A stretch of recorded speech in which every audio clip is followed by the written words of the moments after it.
Well, hello, my friends. Welcome back to another Wednesday episode here with my good friend Beth English. Super happy to connect here with you and chat today about artwork titles. How do you title your art? Maybe some ideas that you might think about next time that you need to sit down and write down the title for your artwork, your most recent piece, and so on. Titles is such a big deal. So in this episode, we're going to chat some ideas about that. But before we talk about this, Beth, good to see you. How are you? Hello, hello. I'm doing great. I've got Yeah, some awesome. exciting things happening this month, so I feel full, complete. Yay. That's awesome. That's awesome. Yeah, it's a beautiful summer day here too in the Chicagoland area. So happy to regenerate myself with the sunshine, which is good. You need that vitamin D. Exactly, all the time. So today we're gonna talk about titles. Titles is one of those big things that you have to, work with when you are creating a work of art and you finish it, and now you have to either put it on your website or you have to submit it somewhere, or somebody asks you what's it called, or maybe just for the simple fact that you're gonna put it in social media, you gotta put what's it called, right? Well, how's it gonna be identified as? And there are having like books written about titles, all kinds of commentaries, blogs, web pages, YouTube videos all about titles. So I just kind of bring my 2 cents into that title conversation, right? Since that's kind of like the title for this video today. So let me start with this question for you. When you work on a work of art, do you think of the title as you working on it, or that's something that you think of it afterwards? Tell me, when did you put a title on your art? After, After. definitely. Mm-hmm. Yes, because it's the culmination of that entire experience. Okay. So I need to sit with it and I need to ask myself, what does this mean? What am I trying to say? And then from there, I'll continue on brainstorming. I'll maybe go, look up a thesaurus or look up some quotes or do some research to try to help inspire some different ways of saying it. And then I'll even think about, well, if I listed this online, how is this going to help me with, in regards to SEO? And so I think about that as well. Lots of Awesome. lots of stuff going into how I create a title. Awesome. Yeah. So let's dive into that. Yeah, titles is one of those things that I also usually think about the title when the moment when I have to do something with that artwork. I'm really getting into the making the piece. I don't think about the title until I have to write it somewhere, submit it somewhere, put it on something that, oh shoot, I haven't think about a title for this thing. So that's when I start that process and think about it, right? But I think, yeah, that titles can influence the way a person perceives the art. Mhm. Whether we want it or not, that's why it's such important to really take this title thing seriously, because you go to a museum, for example, you go to an art gallery, and I watch people, here in our gallery, when they come in, they look at a work of art first, and then they go like this, let me read the title, and then they go back and now they're rethinking it, right? The title can really influence the way people think about your art, the way people approach their art, your art, and so on. So I'm just going to give you like some things on how I look at titles and some of the different things that I like to think about titles, and see how you are more than welcome to use some of these things as well. When I think about a title, I like to think about clues. Like a title can give you a clue, about a thought maybe that relates, of course, that relates to the artwork or the process or something I was feeling or thinking about the art. I don't like, let's say if I paint a blue house, I don't like to call it blue house because, that is pretty redundant and it's descriptive of what I just made, right? Of course, I'm using a very basic example, but I like titles that will give a clue, into something. Kind of like, just putting a seed of an idea, but not the whole idea. And that's Mhm. kind of one way, so you make a work of art, think about what kind of clue can I give that gives people kind of an entry point, but doesn't gives them the whole, idea. That's not a description of what they're looking at, but rather, gives them a scent. How do you like that one? I love it. I'm the same way. I mean, Mhm. you could say blue house with tree. There's Yeah. but I do it the exact same way. I like to allude to exactly what it means to me, but in sort of a poetic way. I like to Mhm. be poetic with my titles. And Mhm. so if it has that sense of feeling that makes me say, what does that mean? I understand what these words are, but how they all fit together, I'm not sure. And how it relates to the art, let me dive in. Mhm. I kind of want to leave the viewer with that experience. Yeah, and it's kind of like a clue, or then another kind of like sideway to that, a mystery. Something that adds a mystery to the idea that's behind the work, right? So it's just kind of like lands in that gray area, right, where there's a playfulness that people can interact with that playfulness and see, okay, how does that relate to, and so on. Another one that I like sometimes is a way to find good titles.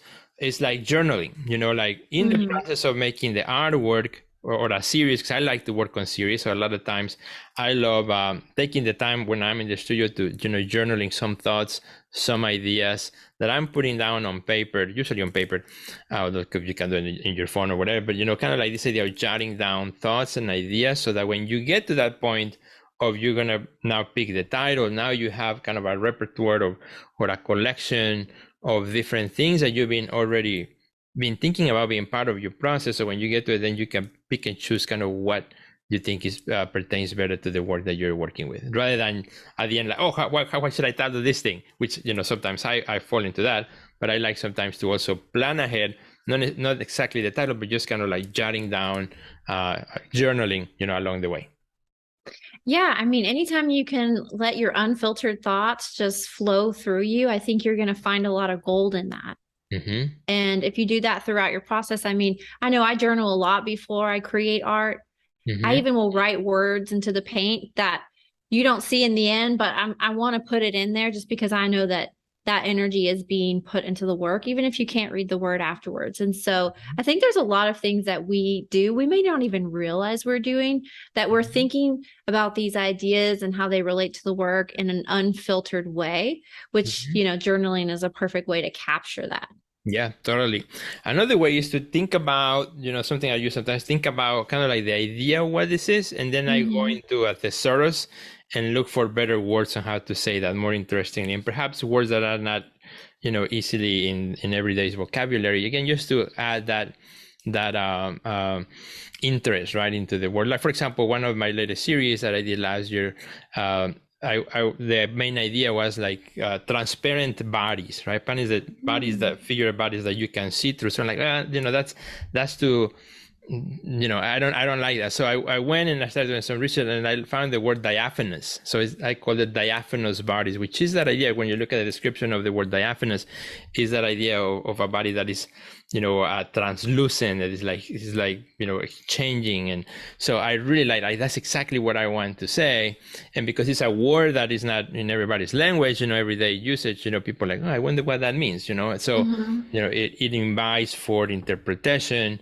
And then as they look into the work, hopefully the work itself, will help also interpret the word. I love it. We're so similar.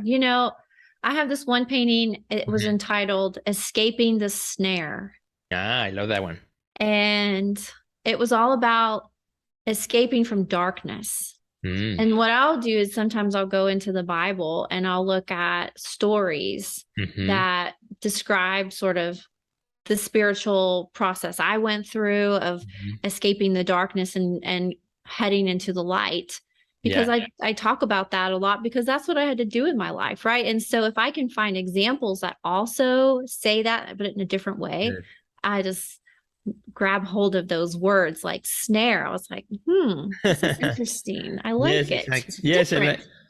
Right. And I love the sound of it too, which is something I like to play too, Once I write, like, does it sound right? Does it sound, that it connects, the words, do the words connect? Do they flow, as I talk about them, and that is something that I think is also fun and interesting to think about.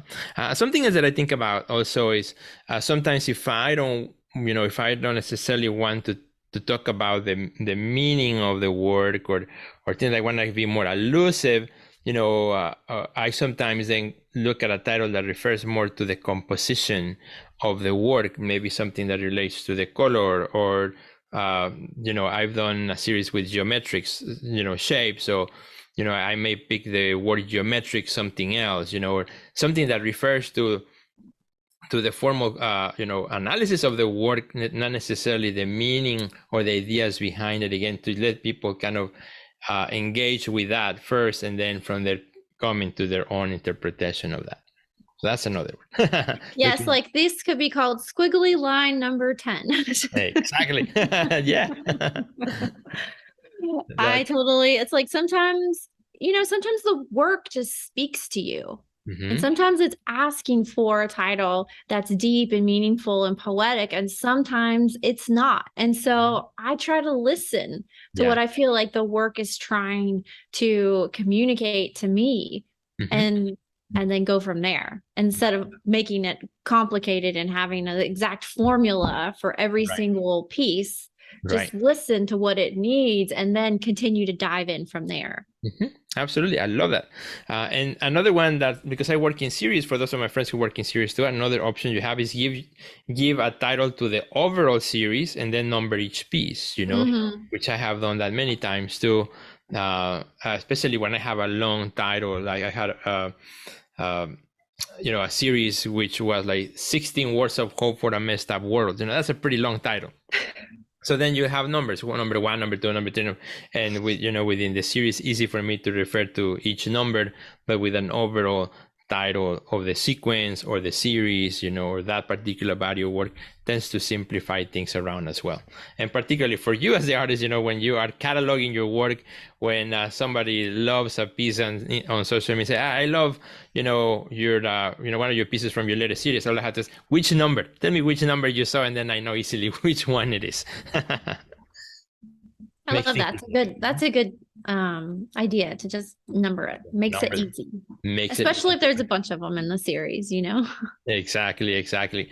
And the last one is when all things fails. Sometimes you have to record to the own title, right? To the own title work. I have only a couple pieces that are called Untitled, and even the word Untitled, brings its own associations, but everything is titled in some way or fashion. If you don't put a title, then the gallery will call it Untitled. So that in itself is a title, right? The word Untitled is a title. But sometimes there's like I've had a couple instances in which like I don't want to give any hint of anything, so I'm just going to leave it as Untitled, and that was it. I was happy with that title as the Untitled itself.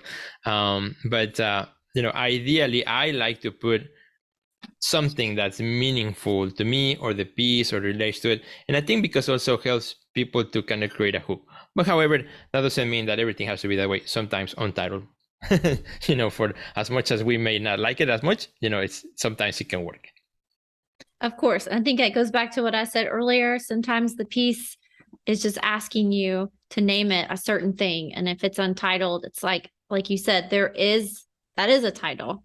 that is a statement for the piece, and especially if you want to leave it up to the viewer for more interpretation. Yeah, absolutely. And I've seen, as a gallery owner, I've seen, titles that come in all ways, from numbers to codes to, QR codes now these days to Untitled to let me tell you the ones I hate with this, I will close it. I hate very long titles, and I'll tell you why, because they don't fit in the label and it drives me crazy. Oh, I know. Trying to make the font small to fit in the label. Like, why can't you just make it small? But anyway, that's just my nuances of making the label. I've been there. I get it. It's like, this one's number 1. Exactly. So, well, my friends, this is it. Have fun with your titles. I thought it would be kind of fun to talk about that, because it is something that we all have to approach at some point, and just kind of like some pointers on how we create, Beth and I, we create our own titles. I think might give you some ideas next time that you have to make your own titles, and give us your ideas. There are many, many more. Let us know how you approach your titles here in the comments. We would love to read those. I think it would be really fun. So thank you, Beth. Where can our friends can find you? You guys can find me on Facebook and Instagram and LinkedIn at Beth English, and you can see all the things I'm doing at bethenglish.com. Would love to connect with you. For some of you, I get comments every week and messages, and I just have to say, over all of these videos, I think this is what number like 117. I have just become just such a lovely fan of yours. And so if you comment and message me, I would just love to start building a friendship with you. So Absolutely. What about you, Sergio? You guys can find me everywhere at Sergio Gomez Art, and that's typically where you'll find me. Okay. Awesome. So thank you, my friends. Have a great rest of your day and your week, and we'll see you next time. Bye, Beth. Bye, everybody. Bye.